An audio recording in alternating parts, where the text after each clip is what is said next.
In the day's other news, protests broke out in Glasgow, Scotland, ahead of the UN Climate Change Summit that begins this weekend.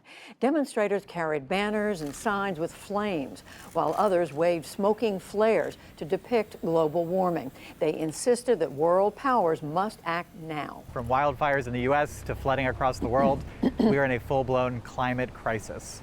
World leaders know this. They've seen what's happening. Now's the time for them to come together here in Glasgow and hammer out a deal to avert the worst of the climate catastrophe. Also today, a UN-backed report said that 10 of the world's great forests, including Yosemite National Park, are emitting more carbon dioxide than they absorb. Researchers blamed wildfires, logging, and land clearing for farms, among other factors. Oil company executives are denying that for decades they dismissed the dangers of climate change and denied any role in causing it. They testified today before a committee of the U.S. House of Representatives. Democrats accused them of outright lying. We'll get the details later in the program. On the pandemic, the state of Florida filed suit today over a vaccine mandate for federal contract workers. The suit argues President Biden has no authority to require vaccinations. And in Russia, daily infections and deaths hit new records again. The country's official death toll has topped 235,000. That is the highest in Europe. In Myanmar, there is word that the military has systematically tortured and murdered people since seizing power in a coup in February. The Associated Press reports that the army and police have killed at least 1,200 people. Human rights groups say no one seems immune. It's targeting a wide variety of Myanmar citizens, young and old, various ethnic groups. All of these facts indicate to us the widespread and in some ways systematic nature of the torture that's occurring in the country right now. The AP investigation finds that more than 9,000 people have been taken into custody since the military takeover. Taiwan's president voiced confidence today that the U.S. would defend the island nation if China attacks. Tsai Ing-wen also confirmed that a small number of U.S. troops are in Taiwan training its troops. China quickly denounced any military exchanges. It regards Taiwan as part of its territory and has stepped up military harassment of the island.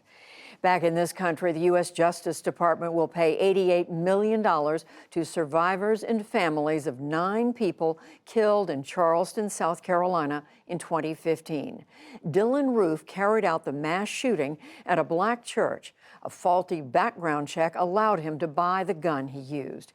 In Washington today, family members of the victims welcomed the settlement. They paid attention. And they valued my father's life, and they valued the lives of the 8 other people who died. And my father is not the only one. This is a step in the right direction for the government to continue acknowledging the African Americans who are losing their lives on a daily basis. This is the start to change. Dylan Roof was convicted of the killings and he was sentenced to death. His legal appeals are continuing.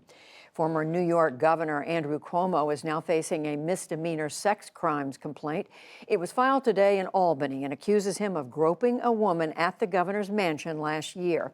Cuomo resigned in August after a state attorney general's report found that he had sexually harassed numerous women. Facebook has officially changed its corporate name to Meta. The new name refers to a combined physical and virtual reality Internet of the future, dubbed the Metaverse. Today's announcement came as the company is facing allegations about disinformation and damage to children. The nation's economic growth slowed sharply in the third quarter. The U.S. Labor Department reports it ran at a 2% annual rate as COVID cases surged and supply chain problems worsened. Growth topped 6% in the year's first 2 quarters.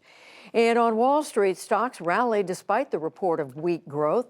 The Dow Jones Industrial Average gained 239 points to close at 35,730. The Nasdaq rose 212 points. That's more than 1% to close at a new high.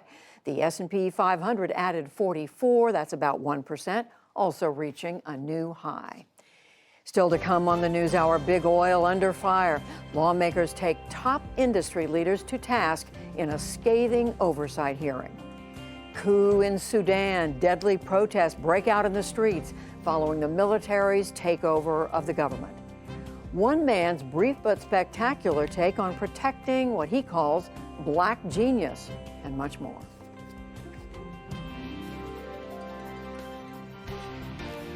This is the PBS NewsHour from WETA Studios in Washington and in the West from the Walter Cronkite School of Journalism at Arizona State University.